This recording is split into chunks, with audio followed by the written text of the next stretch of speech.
Welcome to Bakes and Blenders. Today we're going to be using some leftover egg yolks to make this delicious and super simple Yolk Challah. We're going to be using the straight dough method. I generally like to start by adding all of my liquids first and then my dry ingredients. You always want to add your salt last and towards the side of the bowl, making sure that it does not come into direct contact with your yeast. These yolks are left over from one of my macaron recipes that I recently did. I don't like wasting yolks, and this is probably my favorite way to use them up. Mix on a low speed just to bring all the ingredients together. Once your dough is mostly combined, it's okay if there's still some dry pockets. That's when you can increase your speed to a medium, around 4 or 6, and knead the dough for about 4 to 7 minutes. You'll find the recipes used in this video in the description box below. Turn your dough out onto a very lightly floured surface and finish kneading by hand. You want the dough to be nice and smooth and soft. Once it's ready, you can shape it into a ball. Lightly oil a large bowl and place your ball of dough upside down in the bowl. Rotate it so that it is now facing right side up. This gives your dough a nice light covering of oil so that it won't dry out. Cover the bowl and set it aside in a warm, draft-free location until it has doubled in size. After the first rise, you want to punch your dough down.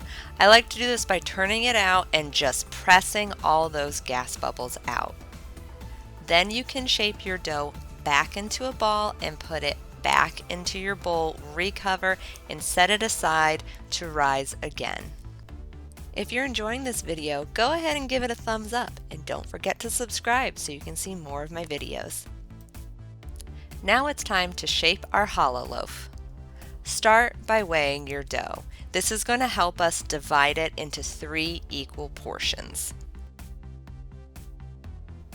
Press the gas out of your dough, then use an electric scale to divide it into the 3 portions. Shape each portion into a ball, set aside, and one by one we're going to roll these balls into a nice long rope.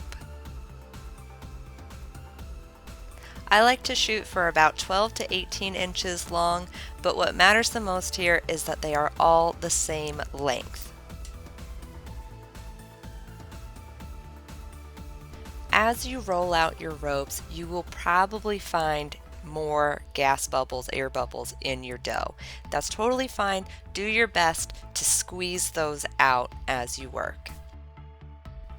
Once we're done rolling out our ropes, we're going to braid the dough.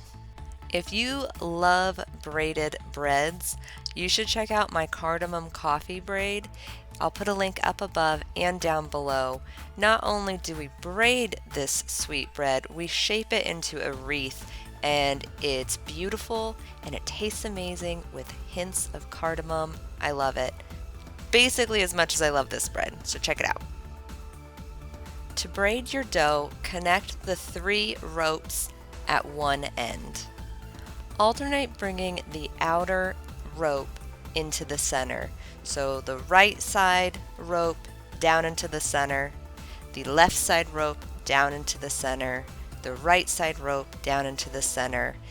This is going to give you a nice, easy, simple braid. Once you finish braiding your challah, you're going to transfer it onto a prepared baking sheet and then tuck those ends underneath. Whisk together an egg and a bit of water and then brush that over your dough, cover, and set it aside to proof. While the braid proofs, go ahead and preheat your oven.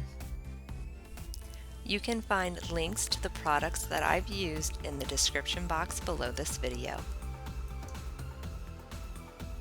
Now that your loaf is nice and puffy, go over it one more time with that egg wash. Gently brush it into every nook and cranny, get that entire loaf covered so that it will be nice and glossy. Let the bread cool on the baking sheet for about 10 to 15 minutes before transferring it to a cooling rack. Now you can just let it cool completely before you dig into it. This 4 Yolk Challah recipe is one of my favorite ways to use up those leftover egg yolks. The bread is slightly sweet, very soft, and crazy easy to make. You've got to try this recipe. Thanks for watching and happy baking!